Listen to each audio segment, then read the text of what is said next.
adalah suatu kebodohan jika kita orang percaya kepada Tuhan, kita berkata bahwa kita tidak punya apa-apa.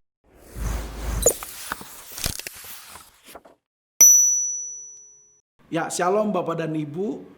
Hari ini kita percaya Tuhan tetap memberikan yang terbaik buat kita. Setiap kita bangun pagi, berkat Tuhan selalu baru setiap hari. Nah Bapak dan Ibu, kita akan melanjutkan seri yang kedua yang berjudul Everyday. Bapak dan Ibu yang belum melihat video Everyday pertama bisa mengulang di Instagram Pesan Para Pemimpin GBI dan Mogot. Nah Bapak dan Ibu, saya ingin kembali bercerita tentang Kisah Rasul 3 ayat 1-10 tentang seorang lumpuh yang setiap hari ada di gerbang indah di bait Allah untuk meminta-minta sesuatu kepada orang yang lewat. Dan saat itu jam 3 sore Petrus dan Yohanes lewat dan Petrus dan Yohanes bertemu dengan dia dan orang lumpuh ini meminta sesuatu kepada dia. Lalu Petrus katakan begini, saya bacakan di ayat 6. Tetapi Petrus berkata, emas dan perak tidak ada padaku, tetapi apa yang kupunyai kuberikan kepadamu. Demi nama Yesus Kristus orang Nazaret itu, berjalanlah. Wow, ini luar biasa. Petrus berkata, sekali lagi Bapak dan Ibu, emas dan perak tidak ada padaku, tetapi apa yang kupunyai kuberikan kepadamu. Apa yang dipunyai oleh Petrus? Petrus mempunyai iman, sehingga imannya mengalir dari dirinya dan menyembuhkan orang tersebut. Bapak dan Ibu, Petrus katakan emas dan perak tidak ada padaku. Petrus tidak punya uang. Dan Bapak dan Ibu, kita boleh dikatakan tidak punya apa-apa. Namun saat kita memiliki iman di dalam Tuhan, kita memiliki sumber yang tidak terbatas. Waktu kita menggunakan nama yang berkuasa itu, Tuhan akan mencukupkan kita. Bapak Ibu, dalam hidup ini kita terlalu sering melihat apa yang tidak kita punya. Kita mungkin berkata begini, saya tidak punya kepercayaan diri seperti kamu. Saya tidak punya harta seperti kamu. Saya tidak punya kepandaian seperti kamu. Saya tidak punya koneksi seperti kamu. Saya tidak punya bapak dan ibu yang mencintai seperti kamu. Atau ada satu kata-kata yang luar biasa yang sangat menggelikan. Dia berkata begini, saya tidak dicintai seperti Tuhan mencintai kamu. Nah Bapak dan Ibu, kita terlalu sering melihat apa yang tidak kita punya. Dan kita melupakan apa yang kita punya. Kita punya iman, kepercayaan kepada Yesus. Bapak dan Ibu, itu adalah lebih daripada cukup. Waktu kita melihat kepada apa yang tidak kita punya, itu adalah sebuah kemiskinan. Bapak dan Ibu, saya ingin mengatakan ini. Adalah suatu kebodohan jika kita orang percaya kepada Tuhan, kita berkata bahwa kita tidak punya apa-apa. Sekali lagi, adalah suatu kebodohan jika kita yang percaya kepada Yesus Kristus berkata bahwa kita tidak punya apa-apa. Kita merasa tidak bisa apa-apa dan tidak berguna. Bapak dan Ibu, jangan melatih kebodohan itu setiap hari. Sebab iman kita kepada Kristus adalah sumber daripada segala sesuatu yang tidak terbatas. Orang bodoh tidak pernah menyadari kekayaan yang dia miliki. Orang yang cerdas sadar kekayaan yang dia miliki dan dia mengelolanya. Dan ini yang Tuhan mau. Nah Bapak dan Ibu, apa yang membuat kita percaya bahwa kita tidak punya apa-apa? Karena kita percaya kepada kebohongan iblis. Sehingga kita percaya kepada identitas yang salah.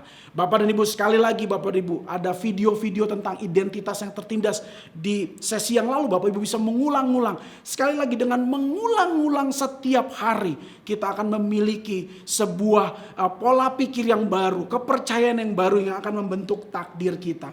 Bapak dan Ibu, Roma 10 ayat 17 katakan begini. Jadi iman timbul dari pendengaran dan pendengaran oleh firman Kristus. Mengapa seringkali kita tidak berhasil dalam mempercayai sesuatu? Karena waktu Roh Allah memberikan berkat kepada kita, itu diterima oleh roh kita.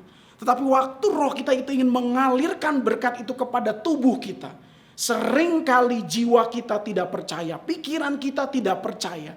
Ketidakpercayaan kita itulah yang membentuk sebuah tembok-tembok yang akhirnya memblok aliran berkat Tuhan tersebut.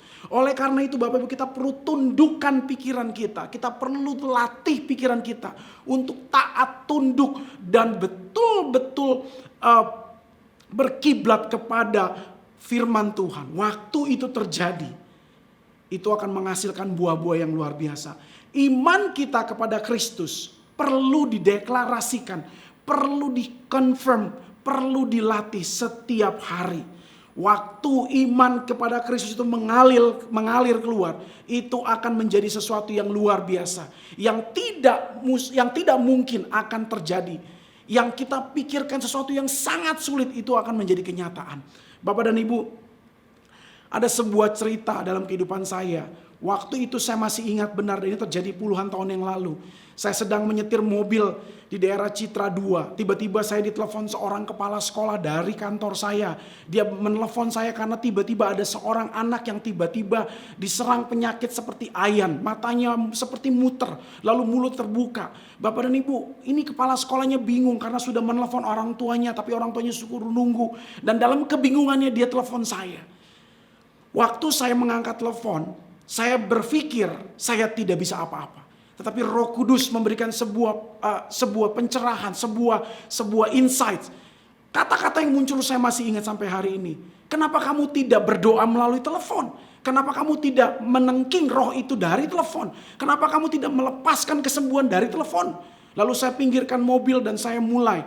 Awalnya saya ragu, tapi saya belajar untuk percaya. Saya belajar membuka pikiran saya, percaya kepada berkat Tuhan, sehingga saya bisa memanifestasikannya ke dalam tubuh dan melepaskan berkat itu kepada anak itu. Bapak Ibu, saya telepon. Saya berdoa 1 kali, saya tanya apakah ada perubahan, tidak ada. Saya berdoa 2 kali, saya tanya apakah ada perubahan, tidak ada. Tetapi waktu ketiga kali, saya melepaskan berkat kesembuhan itu. Apa yang terjadi Bapak Ibu? Anak itu disembuhkan. Kepala sekolah itu berkata, Pak, tiba-tibanya anak tidur dengan tenang. Nafasnya teratur, tidurnya dengan baik. Dan kemudian mamanya menjemput dalam kondisi yang baik. Bapak dan Ibu, setiap hari kita perlu melatih iman kita. Petrus begitu dengan mantap berkata, emas dan perak tidak ada padaku, tapi apa yang aku punya demi nama Yesus, bangkitlah. Dia mengalir begitu luar biasa. Mari kita latih iman kita setiap hari. Nah Bapak dan Ibu, kita akan melakukan sesuatu. Dimanapun Bapak dan Ibu berada, saat ini apapun masalahmu, kita akan berdoa bersama-sama. Kalau engkau punya sakit penyakit apapun, kita berdoa bersama-sama. Mari kita berdoa dan kita minta kuasa Tuhan itu mengalir. Kita perlu membuka pikiran kita, percaya kepada aliran sorgawi dan dimanifestasikan ke dalam tubuh. Kita berdoa, Bapa, aku berdoa saat ini buat setiap orang yang mendengarkan pesan ini. Di dalam nama Tuhan Yesus Kristus, aku berdoa buat sakit penyakit disembuhkan saat ini dalam nama Yesus. Buat penyakit asam lambung yang berlebihan saat ini tetap menjadi tenang, tetap dalam kondisi tenang saat ini kembali normal. Buat sakit kolesterol, buat sakit jantung, buat sakit kanker, buat sakit pinggang, buat sakit bagian lutut, buat sakit bagian leher, sakit penyakit, aku berdoa di dalam nama Yesus saat ini sembuh, mengalir kesembuhan. Aku berdoa saat ini buat setiap sakit penyakit mental, sakit penyakit pikiran, emosi yang tidak terkendalikan, kemarahan, kesedihan, putus asa, kebingungan, apapun itu, aku berdoa demi nama Yesus sembuh saat ini, mengalir kesembuhan, damai sejahtera Tuhan mengalir satu kasih yang luar biasa saat ini dibersihkan, dibereskan di dalam nama Yesus. Buat setiap orang yang saat ini clueless, powerless, dan mungkin saat putus asa akan apa yang terjadi di tengah-tengah ketidakpastian, aku berdoa demi nama Yesus yang hidup saat ini, insights dari Tuhan, wisdom dari Tuhan, solusi dari Tuhan yang kreatif turun saat ini dalam nama Yesus. Buat setiap pintu-pintu berkat yang sepertinya tertutup, aku berdoa breakdown in Jesus name. Saat ini mengalir aliran baru, berkat-berkat Tuhan yang baru disembuhkan, diberkati, dan mengalami terobosan dari Allah. Tuhan Yesus memberkati. Amin.